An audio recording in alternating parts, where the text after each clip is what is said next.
라는 주제로 오늘 말씀을 통해서 같이 은혜를 나누겠습니다. 성막은 이스라엘 백성들이 광야 40년에 구심점이었고 신앙 중심이었고 가나안 땅에 들어가서도 다윗 왕 때까지 성막은 그들의 신앙 중심이요 또 예배 중심이요 그들의 정신적인 지주였습니다. 하나님은 성막을 통하여 그들을 만나 주셨습니다.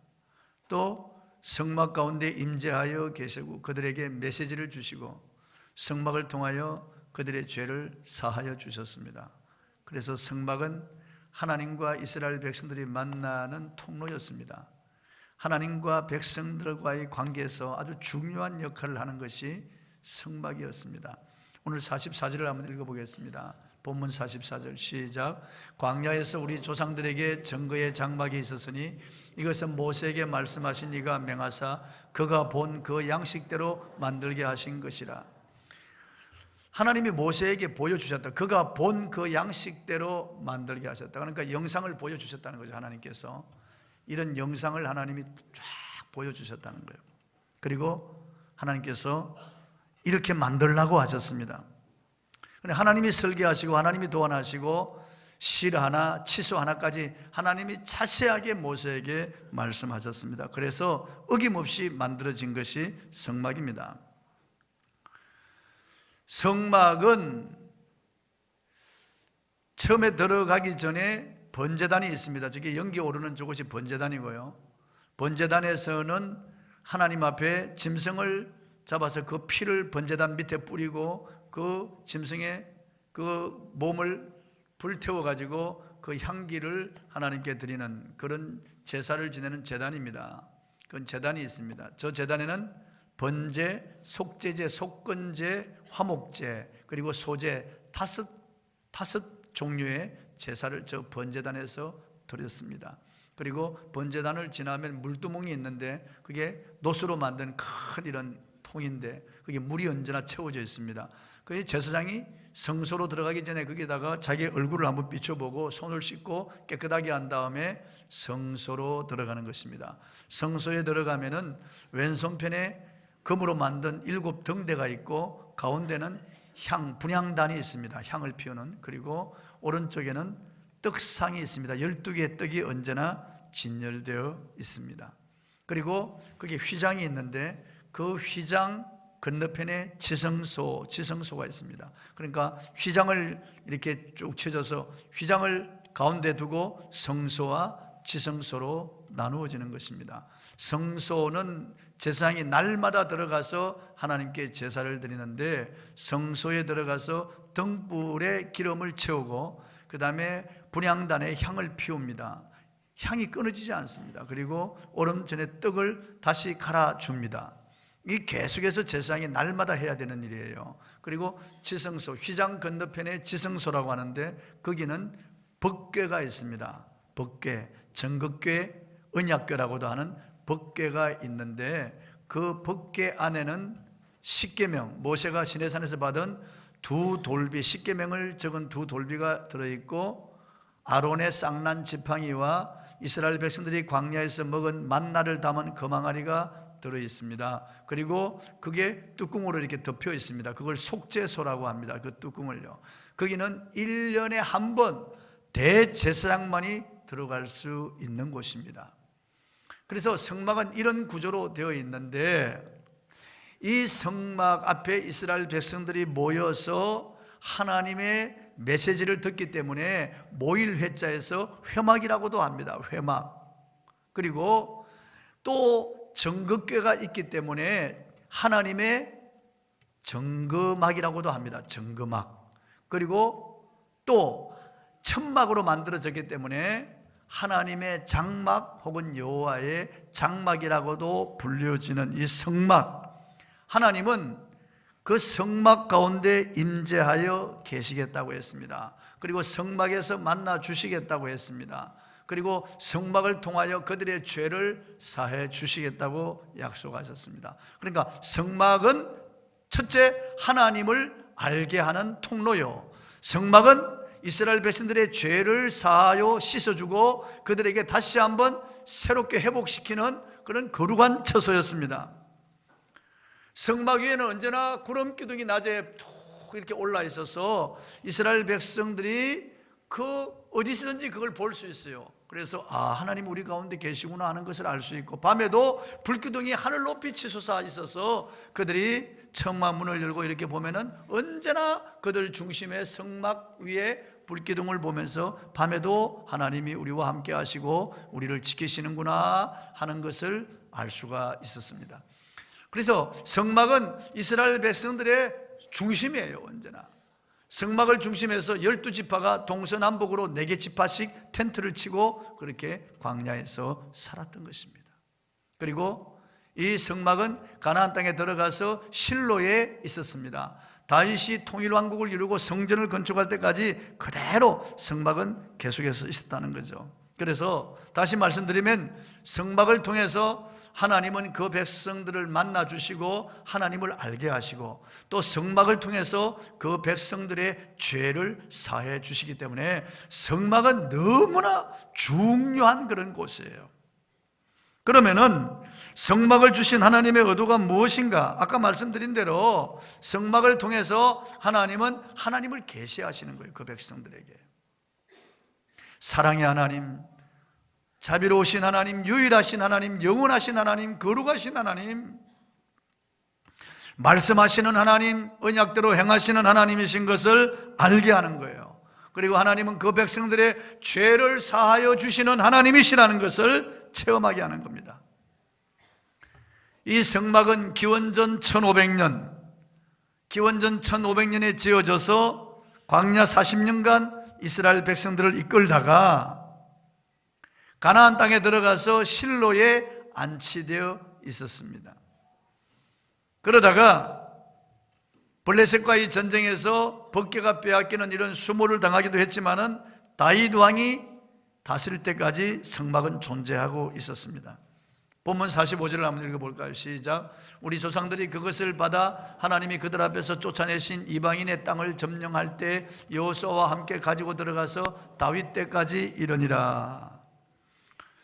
그 후 다윗이 통일왕국을 이루고 그의 궁전에서 창문 밖으로 내다보니까 하나님의 성막이 바람에 펄리기는 것을 보면서 너무나 마음이 슬펐습니다. 자기는 백향목궁에서 호화롭게 지내는데 하나님의 장막이 바람에 펄리기며 비를 맞는 것을 보면서 그는 마음이 매우 아프고 슬퍼서 하나님의 성전을 지을 것을 결심합니다. 그러나 하나님이 나단 선지자를 보내서 너는 전쟁에서 피를 많이 흘린 사람인 고로 너의 손을 통하여 성전을 짓지 말고 너의 아들 솔로몬 때에 성전을 건축하도록 허락한다 그랬습니다. 그래서 다윗이 준비하여 솔로몬이 왕이 되고 난 다음에 성전을 7년 동안 건축합니다. 그 성전이 바로 솔로몬 성전입니다. 솔로몬 성전. 본문 46절 47절을 읽어보겠습니다. 시작. 다윗이 하나님 앞에서 은혜를 받아 야곱의 집을 위하여 하나님의 처소를 준비하게 하여 달라고 하더니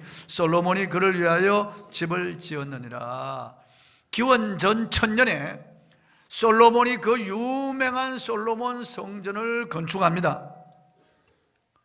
그래서 500년 동안 그것이 그 성전이 계속되어서 이스라엘의 중심이 되었다가 기원전 515년 바벨론 포로에서 돌아온 사람들에 의해서 스룹바벨 성전이 세워집니다. 바벨론이 이스라엘을 침략했을 때 성전을 다 파괴합니다.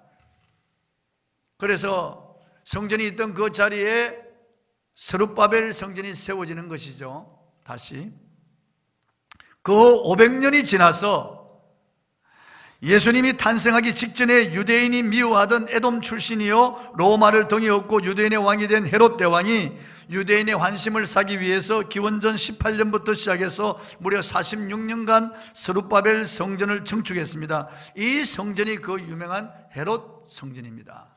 예수님이 성전에 들어가셔서 환전하는 자들의 상을 뒤집어 엎고 노끈으로 채찍을 만들고 비둘기 파는 자들의 그 비둘기를 내리치면서 그 쫓아내신 바로 그 성전을 척결하신 바로 그 성전이 헤롯 성전이었습니다.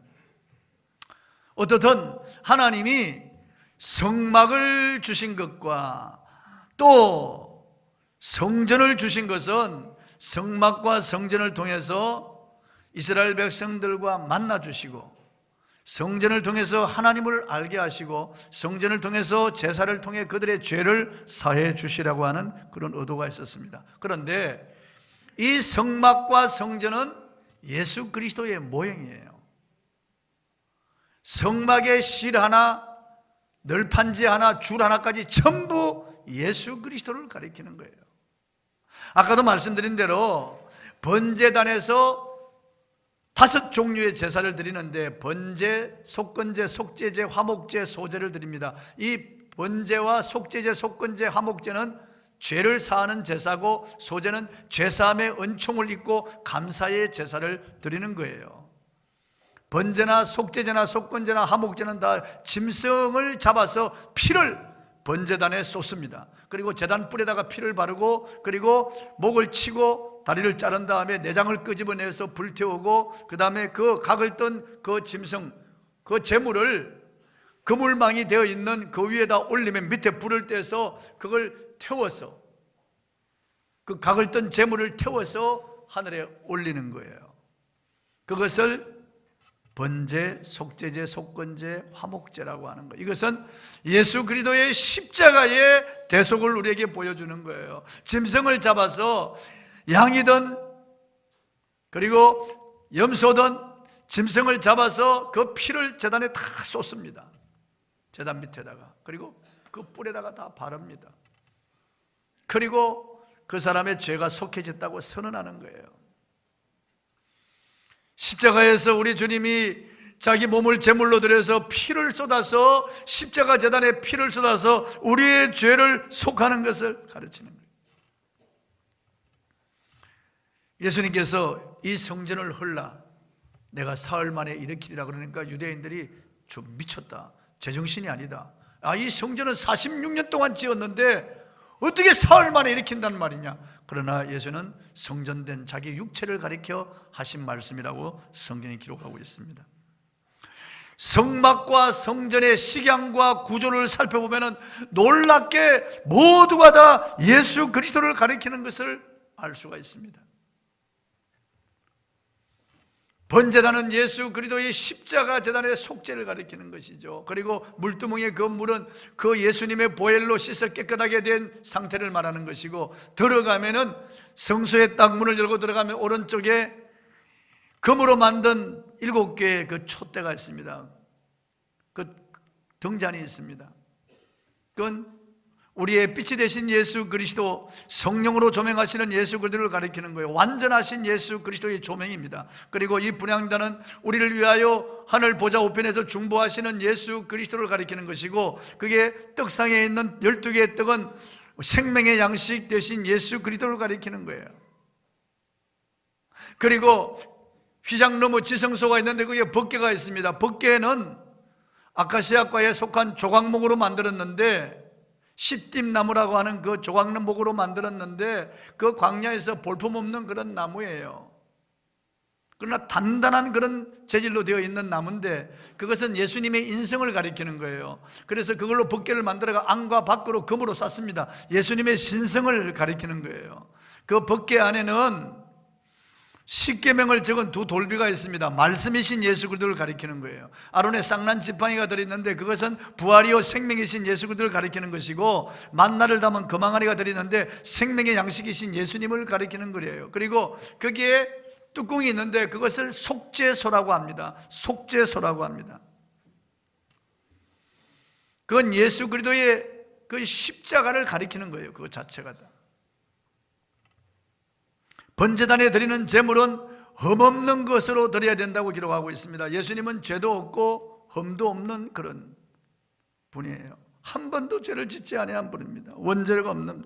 또 제물의 가죽을 벗기는 것은 예수님 십자가 지시기 전에 옷을 벗겨 채찍 맞고 양손과 양발에 못 박혀 벌거벗겨 죽음을 당할 것을 가리키는 거예요. 제물의 정강이를 물로 씻고 제물의 피를 제단에 뿌린 것은 예수님이 십자가 제단에 물과 피를 다 쏟아 죽으실 것을 가리키는 거예요. 이스라엘 백성들이 성막과 성전에서 드린 5가지 제사도 다 예수 그리스도의 십자가를 가리키는 거죠. 이스라엘 백성들은 매년 7월 10일 그들의 원력으로 티시리월 즉 7월 10일 날 대제사장이 수송아지의 피와 수염소의 피를 가지고 지성소로 들어갑니다. 들어가기 전에 대제사장 자신의 죄를 씻기 위해서 수송아지의 피를 제단에 뿌리고 제단불에 바르고 자기에도 뿌려서 자신의 죄를 먼저 사합니다. 그리고 그 수송아지의 피와 수염소의 피를 가지고 지성소 안으로 1년에 한 번 들어가는 거예요. 들어가서 수송아지의 피를 제단 벗개 동편에 뿌리고, 그리고 벗개 앞에 7번을 이 손가락으로 찍어서 튕겨서 다 뿌립니다. 7번을 뿌립니다.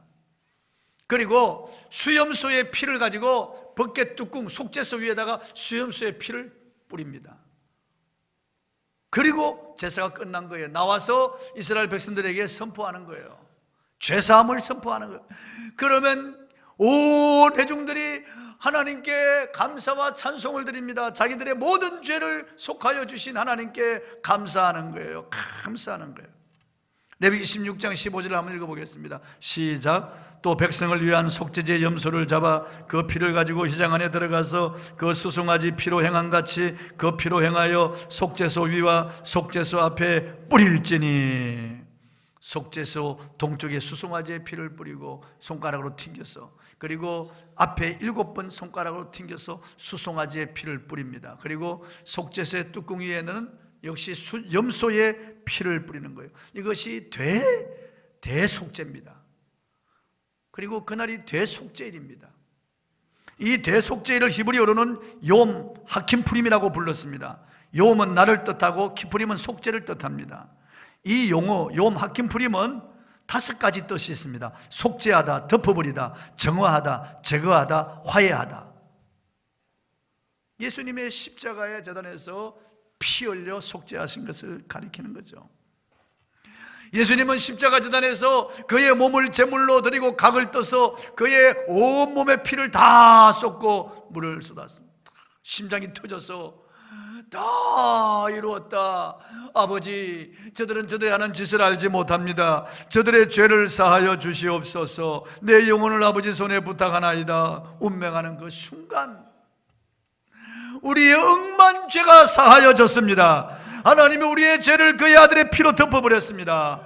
하나님이 우리의 죄를 씻어 정화시켰습니다. 우리의 죄를 동이스에서 먼 것 같이 제거하여 버렸습니다. 하나님과 화해하게 되어서 지성소와 성소를 가린 휘장이 찢어져서 하나가 되어서 추악한 죄인이 하나님께로 나갈 수 있는 길이 열렸다. 그래서 대속죄,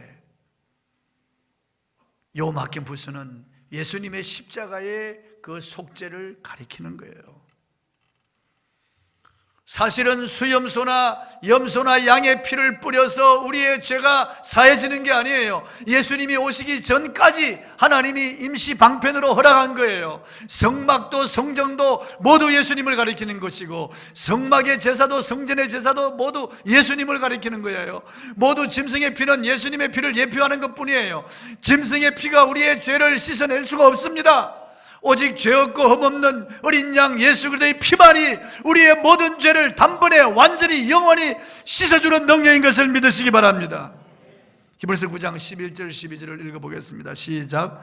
그리스도께서는 장래 좋은 일에 대제사장으로 오사 손으로 짓지 아니한 것 곧 이 창조에 속하지 아니한 더 크고 온전한 장막으로 말미암아 염소와 송아지의 피로 하지 아니하고 오직 자기의 피로 영원한 속죄를 이루사 단번에 성소에 들어가셨느니라. 자기의 피로 영원한 속죄를 이루사 단번에 성소에 들어가셨다. 한 번으로 끝내버린 거예요.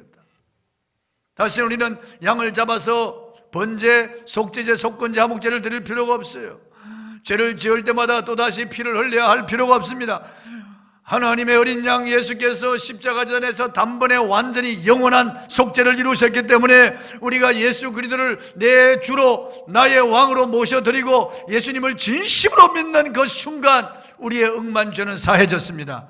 과거, 현재, 미래의 모든 죄는 도말되었습니다. 주님은 성찬을 제정하시면서 그 잔을 가지시고 축사하신 후에 받아 마시라. 이것은 많은 사람의 죄를 위하여 흘리는 나의 피 곧 새 언약의 피니라고 하시면서 주님께서 그 잔을 주셨습니다. 새 언약의 피, 예레미야 31장 31절에 옛 언약 말고 새로운 언약을 맺을 날이 온다고 했습니다. 하나님께서 피로 언약을 맺었는데 이제는 짐승의 피가 아닌 그의 아들의 피로 새로운 언약을 맺을 날이 온다고 예언한 그대로 예수님이 새 언약의 피라고, 자기 피가 새 언약의 피라고 말씀하셨습니다. 그래서 우리의 죄를 씻습니다. 온 나라가 최순실의 국정농단으로 인해서 들끓고 있습니다. 어제는 광화문에 100만 명이 모였다고 합니다. 대통령 하야라고 외치는 거예요. 대통령이 참으로 큰 죄를 범한 거죠. 최순실과 그 일당들은 말할 것도 없이 이렇게 온 백성들의 마음을 아프게 하고 이렇게 국정을 어지럽게 하고 혼란시키고 온 민심이 들끓고 있습니다. 앞으로 어떻게 될지 알 수 없습니다. 우리는 기도해야 됩니다. 그런데 최순실이나 박 대통령만 죄인이 아니에요. 성경은 우리 모두가 다 죄인이라고 말씀하고 있습니다. 로마 3장 10절에 의인은 없나니 하나도 없다고 말씀하고 있고, 로마서 3장 23절에 모든 사람이 죄를 범하였음에 하나님의 영광에 이르지 못하더라고 말씀하고 있습니다. 우리는 태어나면서부터 우리 조상들이 지은 무수한 죄의 독이 들어있는 원죄를 가지고 태어났습니다. 그러니까 사람은 태어나면서부터 죄인으로 태어난 거예요. 그래서 누가 가르쳐주지 않으라도 죄를 짓는 거예요.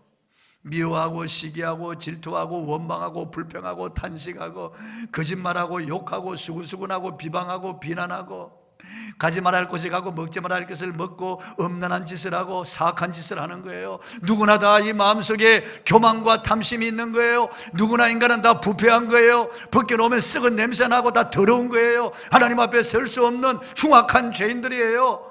사람이 보기에 저 사람은 법 없이도 살 것 같다고 착한 사람이라고 말하죠.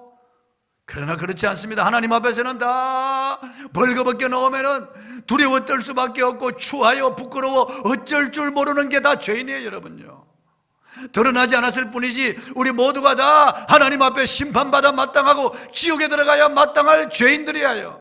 흉악하고 추악한 죄인들이에요. 여러분, 생각하는 것이 더럽고 오염되었습니다. 말하는 것이 더럽습니다. 여러분, 행동하는 것이 더럽습니다. 사람들이 보지 않는 은밀한 곳에서 은밀하게 짓는 죄들이 있습니다.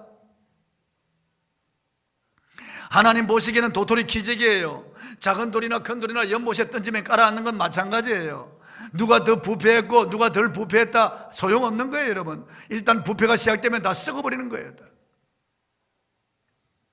이 죄는 우리를 심판대 앞으로 끌고 가고 멸망으로 끌고 가는 거예요. 여러분, 이 죄 때문에 이 땅에 이러한 불의한 일들이 일어나는 거예요. 이 죄 때문에 저주가 왔습니다. 끊임없이 저주가 우리를 따르는 거예요. 이 죄로 인하여 질병이 왔습니다. 그래서 사람들은 질병에 시달리는 거죠. 이 죄 때문에 이 끔찍한 일이 일어나고 이 슬픔과 아픔과 고통과 괴로움과 이 비탄과 눈물과 한숨이 죄 때문에 왔다고요. 그리고 이렇게 늙어지고 죽는 것이 죄 때문에 왔다고 성경은 말씀하고 있습니다. 이 죄 문제는 우리 인간의 힘으로 해결할 수 없어요. 비누로 씻어도 안 되고 양잿물로 씻어도 안 되고 우리가 잊어버린다고 잊혀질 것도 아니고 인간의 어떤 선행으로 노력으로 보상되지도 않습니다. 이 죄는 인간의 어떠한 종교행위나 선행이나 도덕이나 윤리이나 철학으로 죄 문제를 해결할 수 없어요. 우리가 잊어도 하나님은 잊지 않습니다. 우리 인간의 힘으로는 죄 1g도 한 줄도 지울 수 없고 없앨 수 없습니다. 저는 제 자신을 생각해 볼 때 너무나 큰 죄인이에요. 정말 내가 이런 흉악한 죄인이 있는가? 나는 지옥에 들어가야 마땅하다. 난 그렇게 생각해. 지옥에 들어가야 마땅한 거예요. 어쩌면 최순실보다도 더 악한 죄인이에요.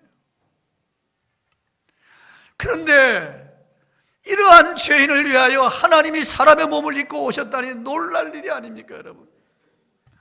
시내산에 강림하셨던 그분, 성막에 오셨던 그분, 이스라엘 성전에 오셨던 그분이 마지막 때는 육체를 입고 이 땅에 오셨습니다. 우리와 똑같은 인간의 몸을 입고 이 땅에 오셨습니다. 우리에게 하나님을 알게 해주시려고, 하나님을 보여주시려고요, 하나님의 메시지를 전하시려고 이 땅에 사람이 되어서 이 땅에 오셨습니다. 우리는 그분을 볼 때 하나님을 보는 거예요. 죄인이 어떻게 하나님을 볼 수 있겠어요? 영이신 하나님을 어떻게 볼 수 있겠어요? 그 거룩하신 분을 어떻게 볼 수 있겠어요? 이 죄인된 눈으로 태양도 볼 수 없는데 우리가 어떻게 거룩하신 그분을 감히 볼 수 있을까요? 하나님을 보고 살 자가 없고 하나님을 본 사람이 단 한 사람도 없습니다. 그런데 놀랍게 보이지 아니하시는 그분, 영이신 하나님, 거룩하신 그분이 인간의 육체를 입고 이 땅에 오셔서 우리에게 하나님을 보여주시고 하나님을 알게 하셨어요. 너무나 자세하게 하나님을 알게 하시고 보여주셨어요. 그리고 그분이 우리를 위하여 제물 되시고 이 땅에 오셔서 우리를 위하여 피 흘려 죽으셨습니다. 죽으러 오신 거예요. 지존하신 그분이 하늘의 영광 가운데 천사의 경배를 받으시며 온 우주를 다스리시던 지존하신 그분이 이 땅에 인간이 되어 와서 천대를 받고 인간이 되어 와서 그가 만든 피조물들에게 채찍에 맞고 수염을 뽑히고 침을 뱉고 뺨을 맞으면서 온갖 조롱을 당하시고 인간들에 의해서 십자가에 못 박혀 그가 십자가에서 피 흘려 죽으셨습니다. 그렇게 제물이 되시려고 오신 거예요.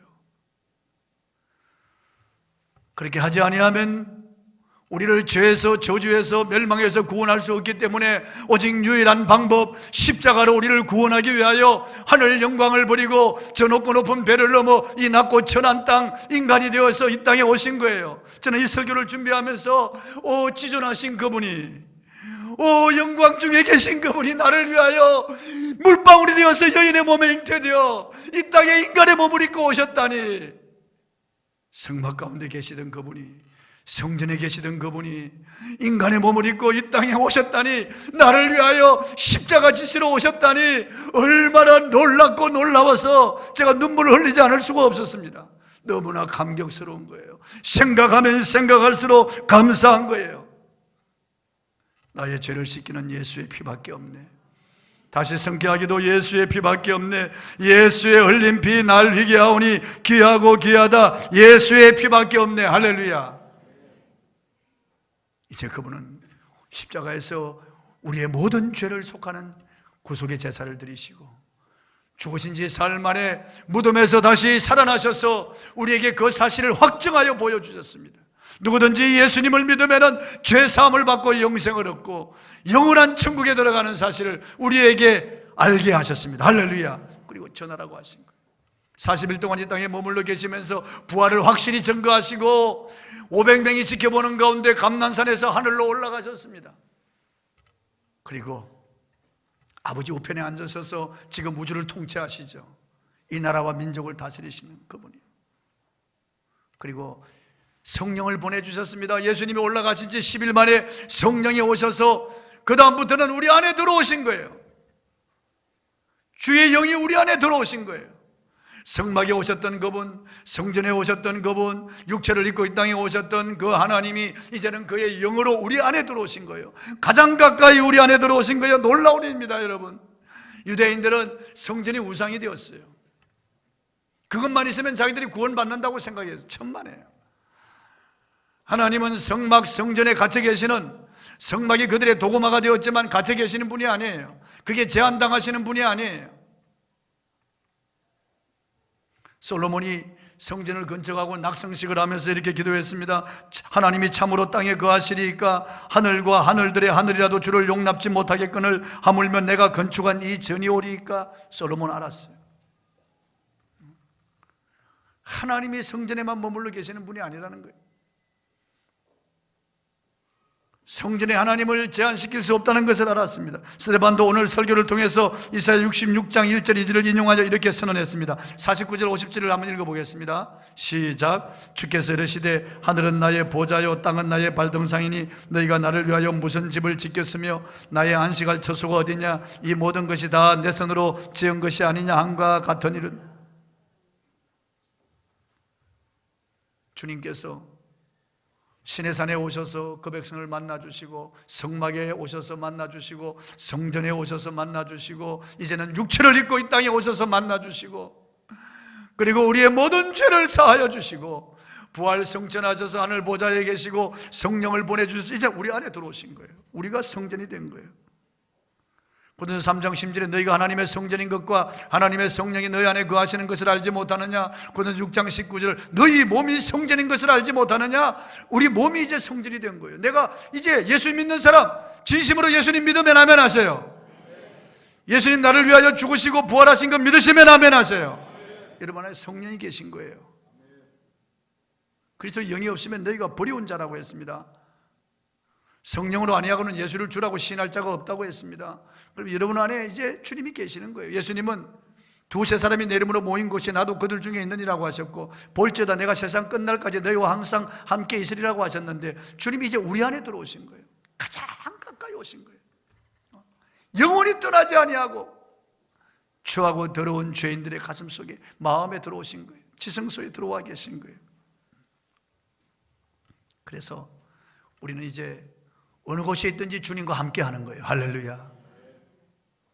우리 가정에서 주님께 손을 모고 기도할 때 바로 그곳이 예배하는 자리요, 그곳이 주님의 임재가 있는 곳이에요. 아이들과 함께 성경을 읽을 때 그 주님이 그곳에 임재해 계신 거예요. 멀리 떠나 계시지 않습니다. 죽은 다음에나 만날 주님이 아니에요. 바로 내 안에 계신 거예요. 바로 우리 가정에 계신 거예요. 어디든지 내가 무릎을 꿇는 자리에 손을 모으고 찬양하는 그 자리에 주님이 계신 거예요. 할렐루야. 참으로 감사할 일입니다. 그러므로 여러분 늘 주님이 내 안에 계신 것을 믿고 주님과 동행하시기를 바랍니다. 동행하시길 바랍니다. 성막은 예수 그리스도, 성전도 예수 그리스도, 모든 제사도 예수 그리스도를 가리키는 거예요. 모든 성경은 오직 예수 그리스도를 가리키는 거예요. 그분의 그 피만이 우리의 죄를 속하여 주는 거예요. 그 피가 있기 때문에 아버지께로 나갈 수 있고, 그 피 때문에 우리가 구원받고 천국에 들어갈 수 있는 거예요. 예수 그리스도, 그분이 우리의 구원이에요. 그분이 우리 안에 들어오셨어요. 그분이 우리의 길이 되시는 거예요. 그분이 우리의 도움이 되시는 거예요. 주님이 우리 안에 계신데 뭐 두려울 것이 있나요? 뭐 두려울 것이 있나요, 여러분? 주님 우리를 통치하고 다스리시는데 뭐 두려울 것이 있나요? 세상 나라 대통령이 나를 다스립니까? 물론 세상 사람들은 그렇다고 하죠. 그러나 그렇지 않습니다, 여러분. 대통령이 정치를 잘해서, 대통령이 아주 깨끗해서 나라가 잘된 것은 결코 아닙니다, 여러분. 이승만 대통령도 하야했죠. 박정희 대통령 총 맞아 죽었죠. 전두환 대통령 쿠데타를 일으켰지만은 비참하게 그도 지금 떨어져 버리고 말았죠. 노태우도 마찬가지죠. 김대중 대통령 됐지만은 그 아들 김현철 소통령이라고 하고 감옥에 들어갔죠. 대통령 재임 시절에 그랬습니다. IMF를 일으켰죠. 김대중 대통령도 그가 재임 시절에 그 두 아들이 감옥에 들어갔습니다. 노무현 대통령 박연차 게이트 우리가 아직도 기억합니다.